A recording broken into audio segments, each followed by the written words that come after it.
नमस्कार, आप देख रहे हैं अनादि टीवी। छत्तीसगढ़ की बची हुई 7 लोकसभा सीटों पर तीसरे चरण में मतदान होना है 7 मई को। रायपुर लोकसभा सीट में बीजेपी और कांग्रेस के बीच सीधा मुकाबला देखने को मिल रहा है। हालांकि इस बार बीजेपी ने अपने सबसे अनुभवी नेता को मैदान में उतारा है। छत्तीसगढ़ की राजनीति के चाणक्य कहे जाने वाले बृजमोहन अग्रवाल को बीजेपी ने उम्मीदवार बनाया है। बीजेपी प्रत्याशी से बृजमोहन अग्रवाल से खास बातचीत की अनादि टीवी संवाददाता छाया जायसवाल ने। नमस्कार, अनादि टीवी में आप सभी का बहुत स्वागत है। मैं हूं आपके साथ छाया। छत्तीसगढ़ की 11 लोकसभा सीटों में से 7 सीटों पर बची हुई 7 सीटों पर 7 मई को मतदान होने हैं और रायपुर लोकसभा सीट भी इसमें शामिल है। और रायपुर लोकसभा सीट से प्रत्याशी बृजमोहन अग्रवाल हैं, बीजेपी प्रत्याशी, और बीजेपी प्रत्याशी बृजमोहन अग्रवाल जी आज खास चर्चा के लिए हमारे साथ मौजूद हैं। बृजमोहन जी, बहुत स्वागत है आपका हमारे चैनल में।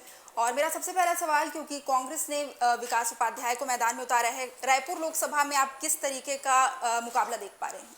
देखिए, रायपुर लोकसभा की जनता ने पिछले 8 चुनाव से भारतीय जनता पार्टी को जिताया है और हम ये कह सकते हैं कि रायपुर लोकसभा क्षेत्र की जनता की मानसिकता शुरू से राष्ट्रवादी पार्टी को और डेवलपमेंट करने वाली पार्टी को वोट देने का सोच रहा है।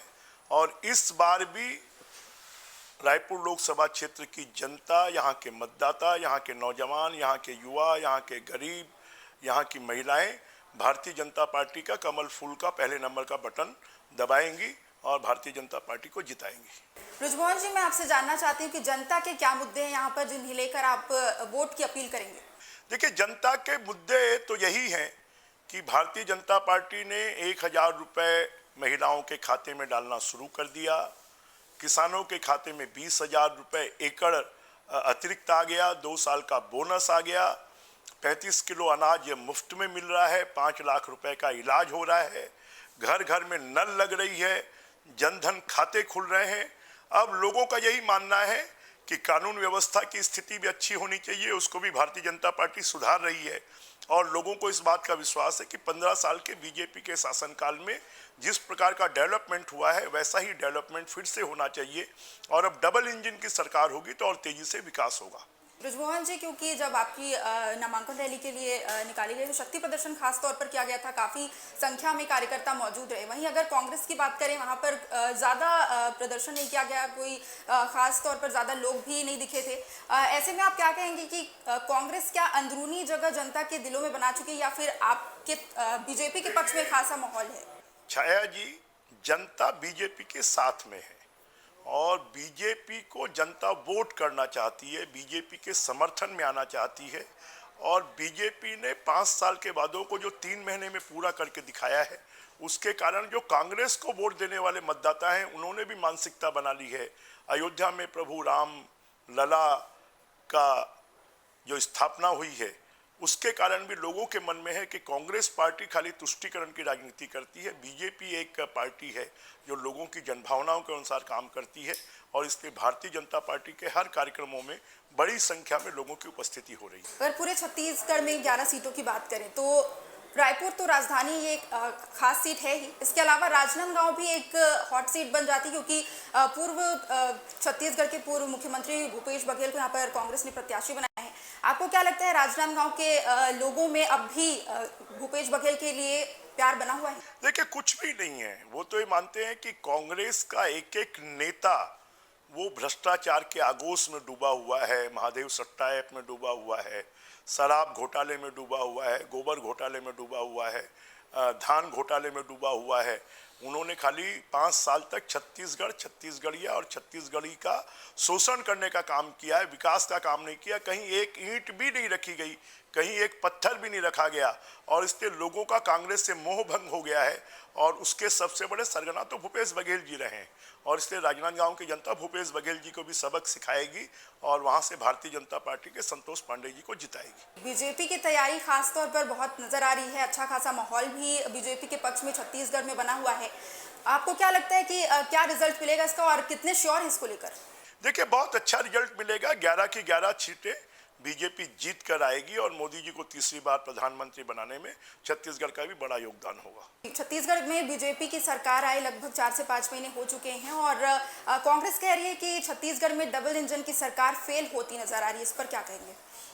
अब ये तो मुझे कांग्रेस के लोगों पर हंसी आती है कि 5 साल के वादों को 3 महीने में पूरा कर दिया। इससे बड़ी बात क्या है? लोगों को 18 लाख मकान मिलने वाले हैं। प्रधानमंत्री आवास जो इन्होंने 5 साल बंद कर दिया था, महिलाओं के खाते में 12,000 रुपए साल का जाना शुरू हो गया। किसानों के खाते में 20,000 रुपए एकड़ पहुंच गया। 2 साल का बोनस पहुंच गया। जल जीवन मिशन में जो भ्रष्टाचार करके कांग्रेस ने रोक दिया था वो शुरू हो गया। विकास के काम शुरू हो गए और इसलिए जनता को लग रहा है कि 3 महीने में कोई सरकार इतना काम कर सकती है तो 5 साल में कितना काम करेगी, और इसलिए जनता बीजेपी में के पक्ष में आएगी और कमल का बटन दबाएगी। कांग्रेस ने अपने घोषणा पत्र में 1 लाख प्रति गरीब परिवार देने का वादा किया है। महतारी बंधन योजना के सामने इसे कितनी बड़ी चुनौती मानते हैं? कोई चुनौती नहीं है। देश का बजट 47 लाख करोड़, 1 लाख प्रति महिलाओं को 50 करोड़ महिलाओं को देंगे तो 50 लाख करोड़ चाहिए। तो क्या देश में सड़क, पानी, बिजली, रेल, हवाई यात्रा, किसानों की सुविधाएं, सिंचाई सुविधाएं क्या सब बंद हो जाएगी? और इसलिए सब लोग समझते हैं कि कांग्रेस ना 9 मन तेल होगी ना राधा नाचेगी, और कांग्रेस की सत्ता तो आनी ही नहीं है, इसलिए वो कुछ भी वादे कर सकते हैं। कहा जाता है कि बड़ों का मार्गदर्शन बहुत जरूरी होता है किसी भी अच्छे काम के लिए, क्योंकि छत्तीसगढ़ में सभी 11 सीटों पर बीजेपी बहुत ही कॉन्फिडेंट नजर आ रही है। आपको क्या लगता है कि ये स्टार प्रचारकों का लगातार जो दौरा हो रहा है इसका कमाल है? निश्चित रूप से जो भारतीय जनता पार्टी के प्रधानमंत्री आदरणीय नरेंद्र मोदी जी, हमारे गृह मंत्री आदरणीय अमित शाह जी, हमारे राष्ट्रीय अध्यक्ष आदरणीय जगत प्रकाश नड्डा जी, उत्तर प्रदेश के मुख्यमंत्री योगी जी, सबके जो दौरे हो रहे हैं वो दौरे भारतीय जनता पार्टी के पक्ष में और अच्छा वातावरण और अच्छा माहौल बना रहे हैं, और वो 11 की 11 सीटें जीतने के लिए एक अच्छी स्थिति पैदा कर रहे हैं। चर्चा है कि केंद्र में आपको जिम्मेदारी मिल सकती है। आप छत्तीसगढ़ के किन मुद्दों को लेकर केंद्र में जाएंगे? अगर देखिए, मेरे में निर्णय मैं नहीं करता हूं, मेरे बारे में निर्णय शीर्ष नेतृत्व करता है। हमारा मुद्दा होगा कि डबल इंजन की सरकार में छत्तीसगढ़ राज्य के विकास कामों के साथ साथ केंद्र की सरकार के भी विकास कामों का यहाँ पर बड़ा योगदान हो। यहाँ पर रेलवे ट्रैक बने, यहाँ पर लोगों को हवाई यात्रा मिले, यहाँ पर सड़कें अच्छी बने, यहाँ पर एजुकेशन व्यवस्था अच्छी हो, यहाँ पर स्वास्थ्य व्यवस्था अच्छी हो, लोगों के जीवन स्तर ऊंचा उठे, यहाँ से पलायन पूरी तरह बंद हो, यहाँ के नौजवानों को पढ़ने के लिए बाहर नहीं जाना पड़े, वो व्यवस्थाएं यहीं पर हो। हमने 15 सालों में की थी और अच्छा इसको बेहतर करेंगे। जी, बहुत बहुत धन्यवाद आपका। और रायपुर लोकसभा सीट से बीजेपी प्रत्याशी बृजमोहन अग्रवाल जी हमारे साथ मौजूद थे। देखते रहिए आनादि टीवी। नमस्कार।